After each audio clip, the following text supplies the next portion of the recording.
जो कभी मां का फरमानबरदार था, अब बीवी का गुलाम बन चुका था। वो अब मां की बातें सुनता भी नहीं था। एक दिन बहू ने कहा, ये बकरे बेच दो और मेरे लिए जेवर बनवाओ। कुर्बानी का गोश्त तो मिल ही जाएगा किसी न किसी से। और तुम्हारी अम्मा इस उम्र में हज करके क्या करेगी? उमर ने हामी भर ली। और मां, उसे क्या पता था कि उसके ख्वाबों की नीलामी होने वाली है। कुछ दिन बाद हलीमा बीबी आंगन में बैठी अपने बकरे को रोटी खिला रही थी। उसने उमर को बुलाया और धीरे से कहा, पुत्र, ईद करीब है। मैंने पूरा साल इन बकरों की खिदमत की है, न जूती बदली न कपड़ा खरीदा, बस हज की उम्मीद में जी रही हूं। इन्हें बेच दो ताकि मैं अपने रब का घर देख सकूं, अपने नबी का मदीना देख सकूं। उमर ने नजरें झुका लीं, कुछ कहा नहीं, बस ठीक है कहकर बकरे लेकर निकल गया। मगर उस दिन वो मां के हज का सौदा नहीं, अपनी बीवी के जेवर का सौदा करने निकला था। कई घंटे बाद वो लौटा। हाथ में एक चमचमाती डिबिया थी, सोने की चेन, एक खूबसूरत झुमका और बीवी के लिए महंगी चूड़ियां। मां ने दरवाजा खोला, आंखों में उम्मीद, लबों पर दुआ। पूछा, पुत्र, बकरों के पैसे कितने बने? क्या अब मेरी हज की टिकट के पैसे हो गए? और आगे से दोनों मियां बीवी जोर जोर से हंसने लगे। बहू ने तौहीन भरे लहजे में कहा, बूढ़ी पागल हो गई है, इस उम्र में हज? तुझे क्या लगता है ये बकरे तेरा हज करवाएंगे? हमने उनसे जेवर खरीदा है अपनी खुशियों के लिए, और तू हज का ख्वाब देख रही है।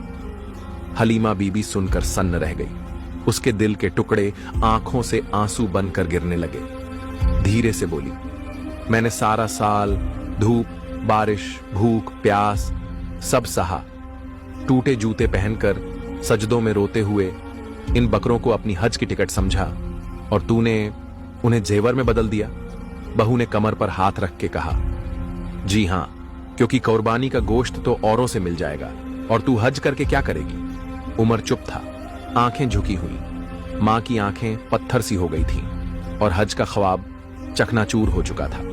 वो रात हलीमा बीबी के लिए नींद से खाली थी। तकिए पर सर रखती तो एक ही ख्याल आता, या अल्लाह, क्या वाकई मेरे बकरे जेवर बन गए? क्या मेरा बेटा मेरे ख्वाबों का कातिल बन चुका है?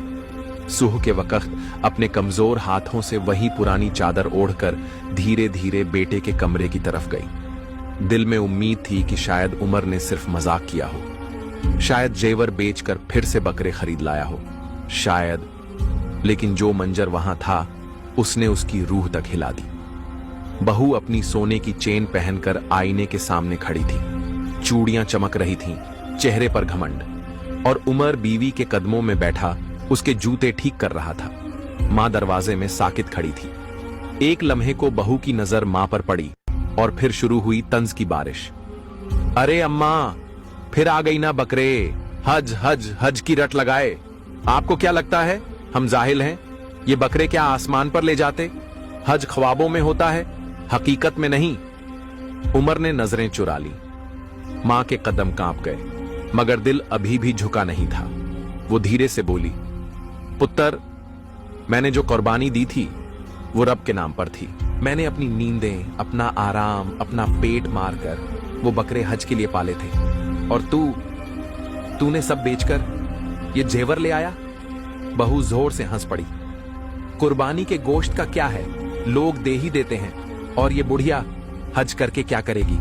मक्का में जाकर भी शायद बकरे ही पालेगी। उमर ने अब नजरें उठाईं, मगर मां की आंखों में देख न सका।